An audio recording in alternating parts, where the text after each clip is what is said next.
Right, joining us now to discuss the threat of unrest in Nigerian universities is the National President, National Association of Academic Technologists, Ibeji Nwokoma. Thank you very much for joining us on News Night. Thank you very much. Happy to be here. Yes. First off, paint a picture of the state of polytechnics in Nigeria today. No, universities. Oh, you are, okay, I thought you were technologists. Yeah. Okay, yes, okay. Of universities and of course polytechnics. I'm sure you are able to glean, across the fence from universities to see what's going on with your polytechnic neighbors. Paint a picture, because now we're hearing that crisis has hit the Nigerian universities, considering the state of the nation right now. Thank you very much.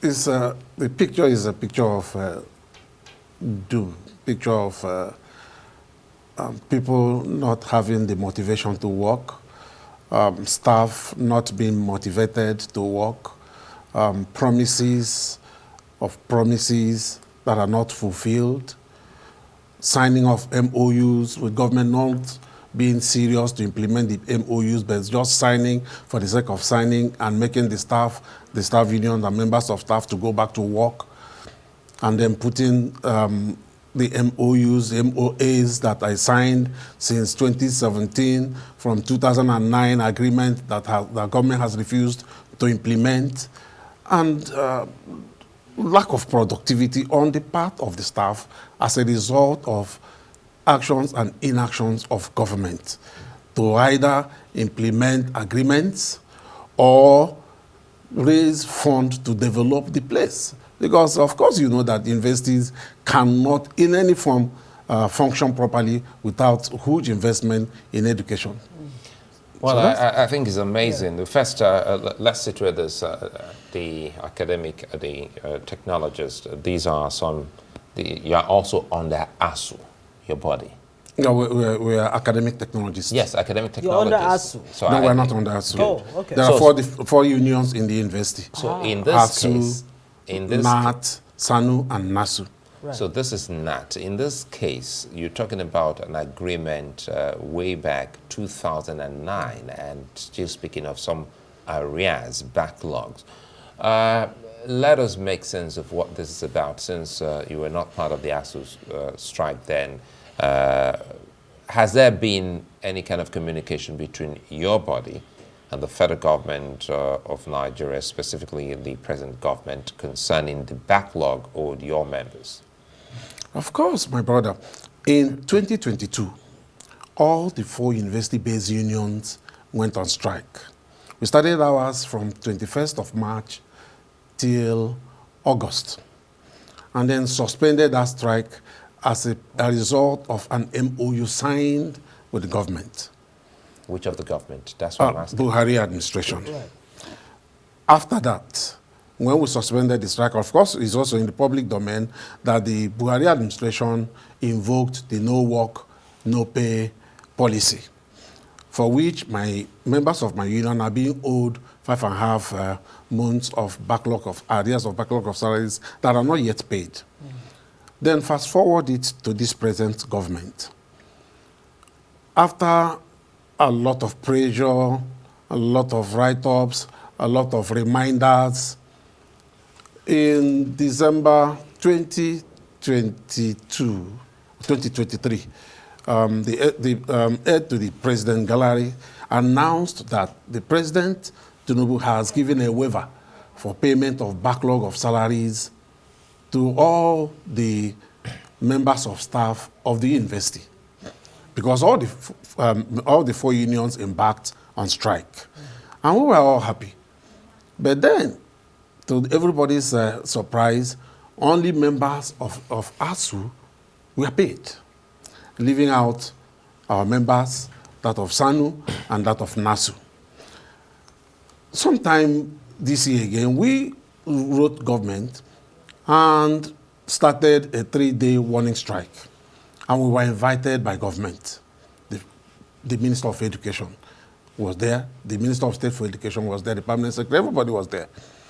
And in one of the stakeholders meeting too, the Minister of Education was also there, where we were told that government was doing something to ensure that the backlog of, because what is good for the gays should also be good for the gender, that the backlog of salaries will be paid or will soon be paid, that we should please shed our sword. We should go back to work. Was that the main bone of contention? Well, that's just the backlog? That's not just a little part of our worry. Right. And so, till now, of course, it's also in the public domain that the president has also announced publicly that we should be paid the backlog of salaries. And the worry is, even after presidential waiver, why has it not been paid? Several months after promises, after presidential waiver, after the Minister of Education told us in plain language that it has been approved, till date. So have you engaged with the Ministry of Education or the appropriate authorities again before, coming up with this 21-day ultimatum? Definitely, as a responsible union, there's no way we can. We have written them letters, we have written them reminders. We have also met with the minister, one-on-one. Even when we had our last NDC, because our election was just in April, he was there, the minister, he was there himself. And he did promise us that these things are being taken care of. And my brother, till date. When the government tells you these things are being taken care of, they sound very vague. Were there any specifics in terms of the specific steps that have been taken so far to ensure that the backlog of 5.5 months that you're asking for and other issues, of course, the 2009 NAT and federal government agreement? I mean, did you get any specifics in terms of what they're doing to ensure that these, demands are met? Normally, when you write to government and you specify these things, and remember I told you that since 2009 when this agreement was signed, in that agreement, part of it is that this agreement will be reviewed every 3 years. Right. Fine? We are talking of 2009. In 2017, my union signed an MOU with government. In 2020, we signed an MOU with government. In 2021, we signed an MOU. And in 2022, so why signing MOUs when you know that you don't intend to implement any part of it? You believe government is insincere? Not just insincere, but what's the right language? They're not just insincere, but they are not consistent. And it is unfortunate if government gives you a word and you cannot go to bank with it. It is very unfortunate. After 21 days, what then if government does not meet your demands? Of course, we have written them, we have given them 21 days ultimatum, and then there's no going back. We want to shut down the system, because that is the only language the government understands, and that will be very unfortunate, because we have our own children in these schools too, and so it's not in anybody's interest that government will continue to dilly-dally and will continue not to walk its talk. That's very unfortunate. Before I let you go, before you came up with your 21-day ultimatum, who exactly did you meet again? Is it the Minister for Education, for State? The Minister of Education. Himself. Yes. How long ago was this? It's not too long. It's not too long. I think about 2 weeks or so. And he even came to, and there's this press conference he also granted that president had signed, and that it is in the, of course, that we're used to that. And remember, it's not just about backlog of salaries. We're talking of refusal to continue the renegotiation of 2009 agreement. We also, it's not just about welfare. We're also talking about... Okay, so government has refused to conclude that 2009 negotiation. Agreement. Yes. Why? Did government give any reasons for discontinuance of no reason. negotiation? No reason. No reason whatsoever. Please, I'd like to get from you before we go, FG's automatic deduction of 40% revenue from universities, since November of 2023. Has that been going on? How is it impacting Of course, it universities? is in the public domain. It's been going on. And we are saying that the universities are not supposed to be... How can you say you are deducting internal generated? How is the internal generated revenue coming? Because these are service charges.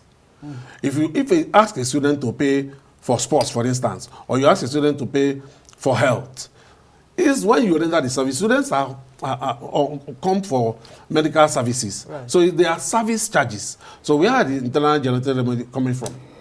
All right, Ibeji Nwokoma, National President, National Association of Academic Technologists. Thank you for joining us and wish you all the very best.